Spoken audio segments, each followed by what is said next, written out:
Je me couche et je m'endors en paix, car toi seul, ô Éternel, tu me fais habiter en sécurité. Bonsoir bien-aimés, c'est l'heure de la prière et de la repentance en ce mercredi de juillet 2025 soir. Nous allons prier bien-aimés. Seigneur, la journée touche à sa fin et je viens à toi dans le calme du soir. Merci pour ta présence constante, pour chaque respiration, chaque instant, pour les petites victoires et même les luttes. Je te remets tout ce que j'ai vécu aujourd'hui, le bon comme le mauvais. Les paroles échangées, les pensées gardées, les actions posées et les silences. Si j'ai failli, pardonne-moi. Si j'ai blessé, guéris-moi. Si j'ai été blessé, console.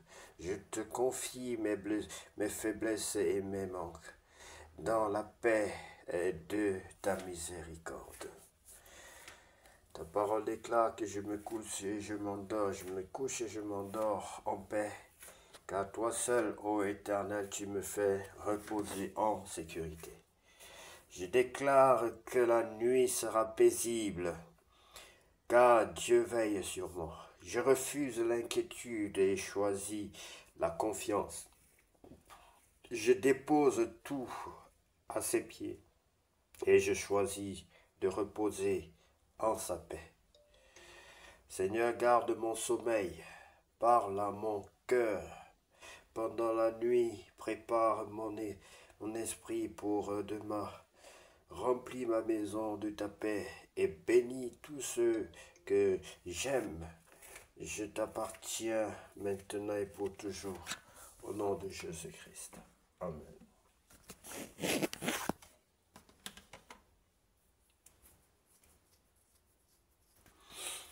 Que Dieu te bénisse, bien-aimé.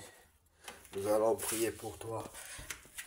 Si tu n'as pas encore reçu le Seigneur Jésus-Christ dans ta vie comme ton sauveur personnel et ton Seigneur, je veux te prier de prendre la position qui honore ton Dieu et tu vas répéter cette prière après moi. Seigneur Jésus-Christ, je reconnais que je suis un pécheur et je te demande pardon. Seigneur Jésus-Christ, je reconnais que je suis un pécheur et je te demande pardon. Prends soin de moi, Seigneur. Je t'invite dans ma vie, Seigneur, comme mon sauveur personnel et mon Seigneur. Je t'invite dans ma vie comme mon sauveur personnel et mon Seigneur. Je t'accepte dans mon cœur comme mon sauveur personnel et mon Seigneur. Lave-moi par le sang de l'agneau. Lave-moi par l'eau de ta parole.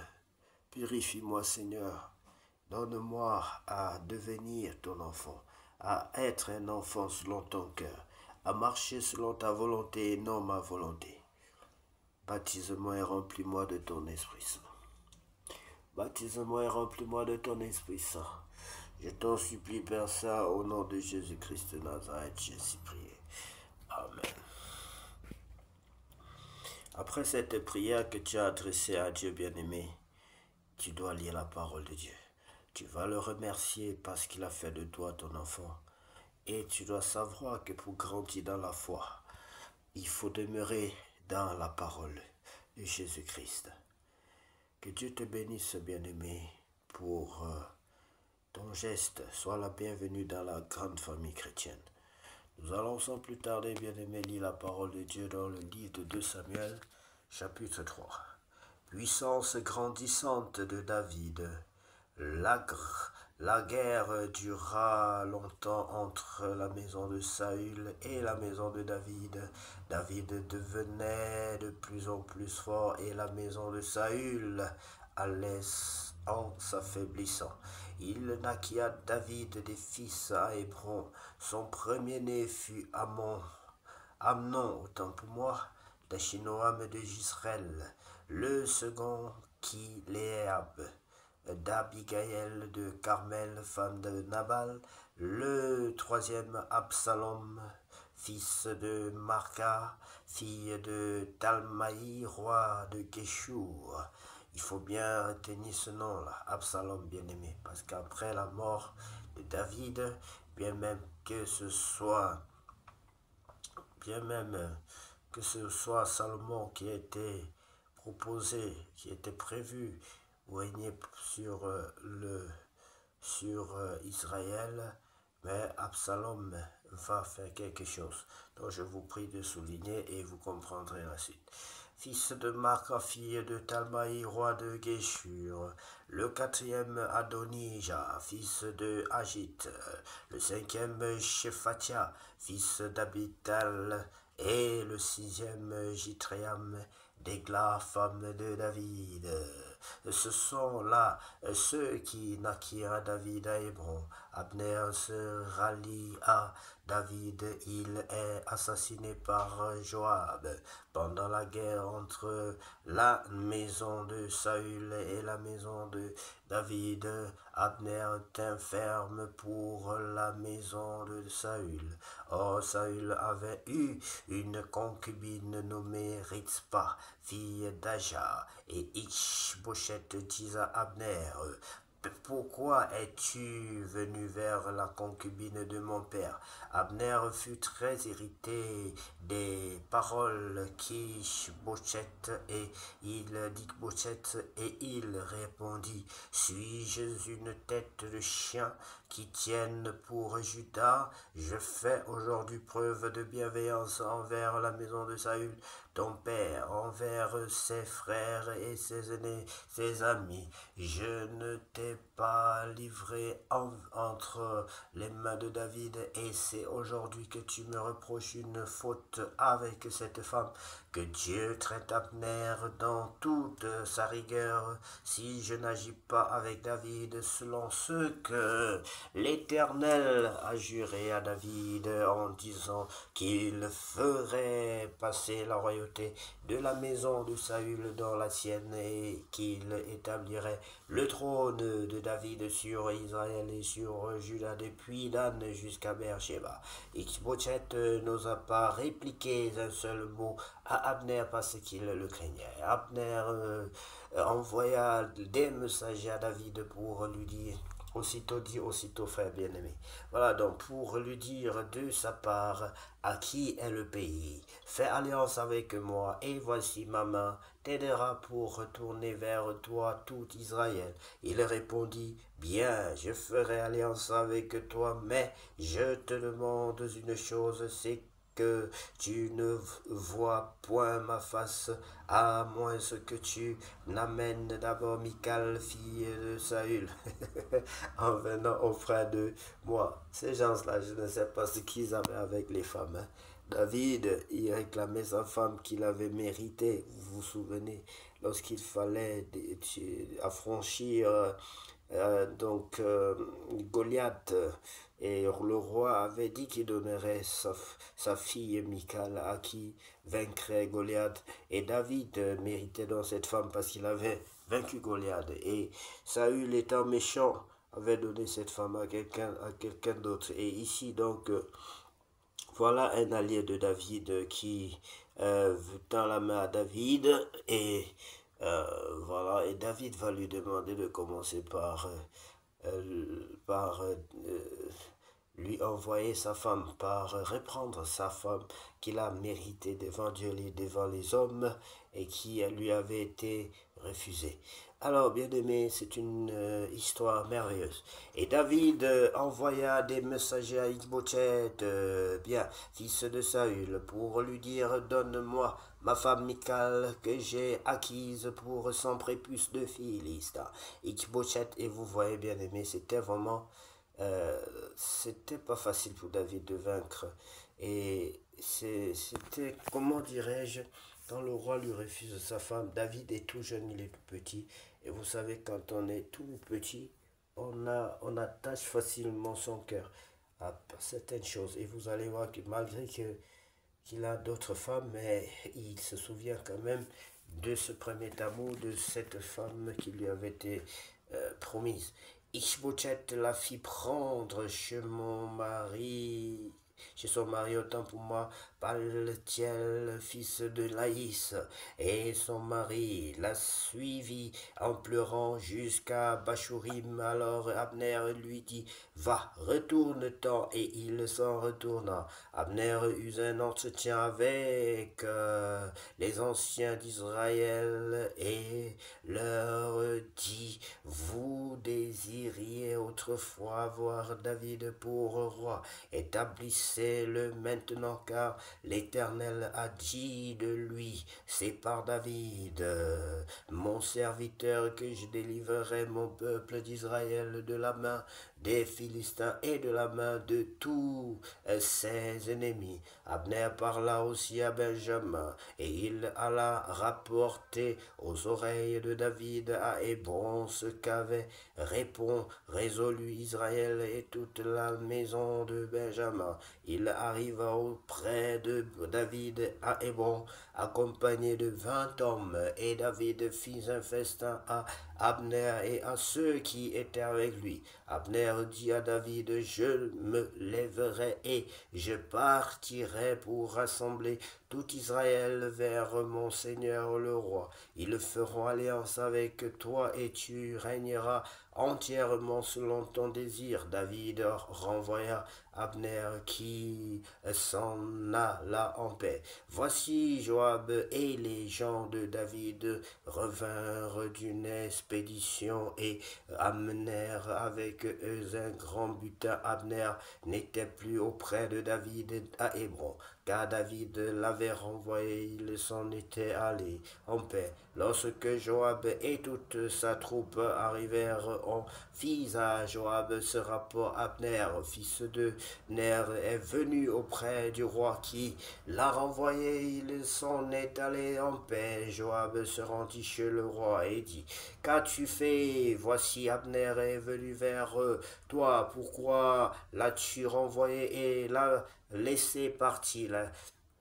Et tu l'as envoyé et laissé partir, autant pour moi. Tu connais Abner, fils de Ner, c'est pour te tromper qu'il est venu pour épier tes démarches et pour savoir tout ce que tu fais.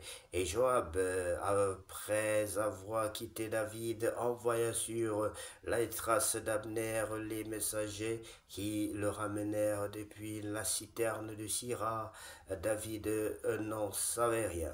Lorsque Abner fut de retour à Hébron, Joab le tira à l'écart au milieu de la porte comme pour lui parler en secret, et là il le frappa au ventre et le tua pour venger la mort d'Azaël son frère.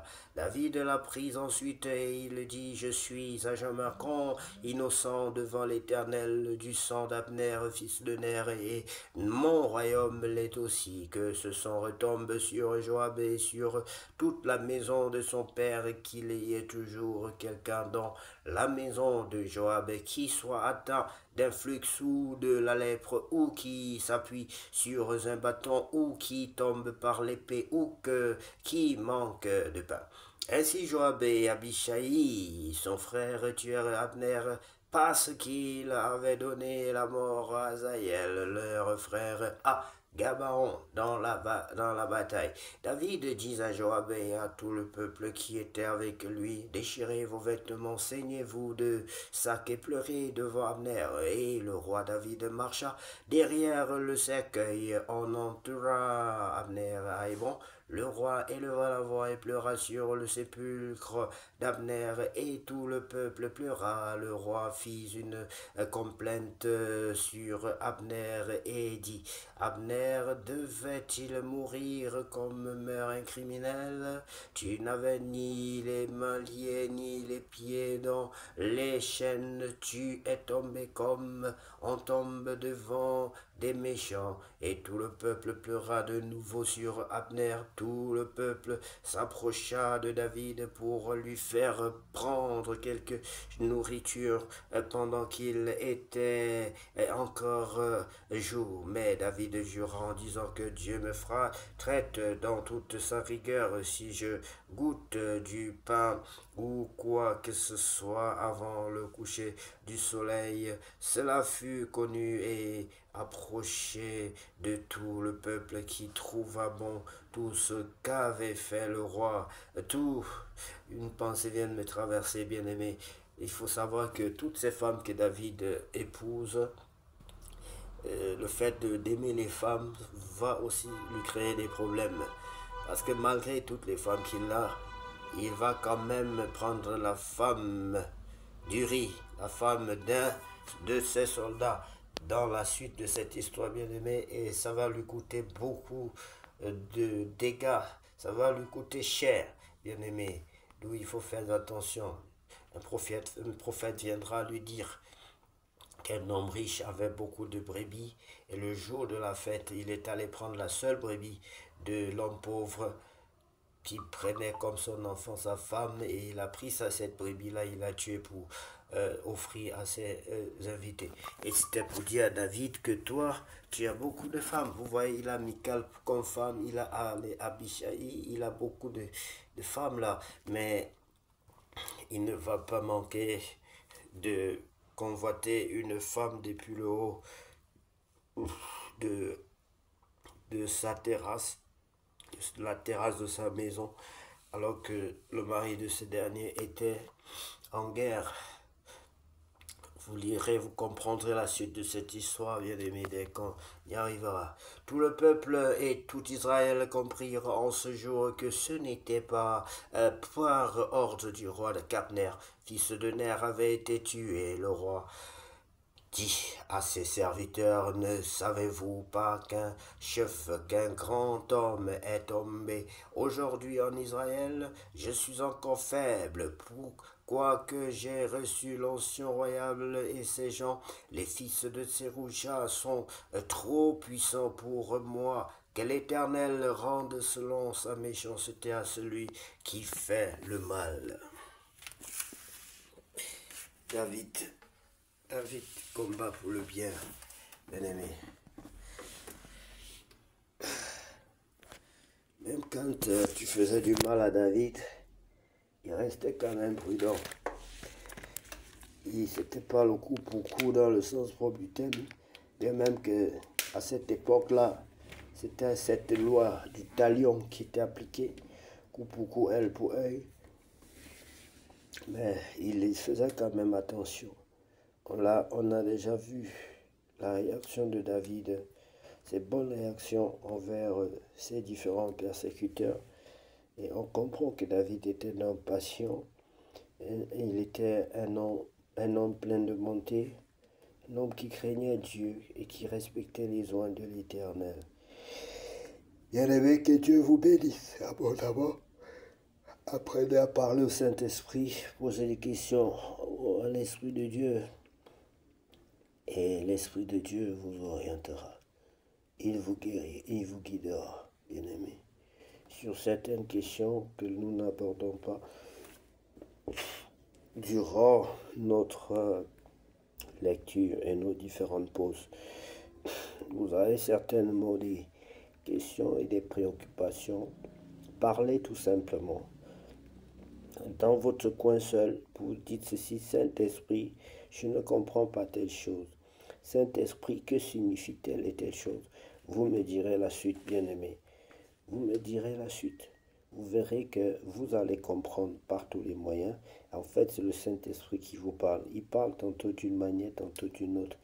Avec moi, par exemple, c'est instantané, et je crois qu'avec vous aussi, ça peut être instantané. C'est une grâce particulière que Dieu fait généralement à ses serviteurs. Il permet à ses serviteurs de comprendre aussitôt qu'ils lisent, même s'ils n'ont jamais été enseignés sur certains sujets. À propos de certains sujets, l'Esprit de Dieu nous éclaire pour que nous soyons efficaces, pour que nous puissions aussi partager les révélations de l'Éternel au plus grand nombre. Que puisse cette nuit bien-aimée être une nuit de paix, de joie, d'amour, que la présence de Dieu soit avec chacun de nous, que la paix de Christ soit avec vous. Au nom de Jésus-Christ, j'ai ainsi prié. Amen. Je sais ta parole dans mon cœur.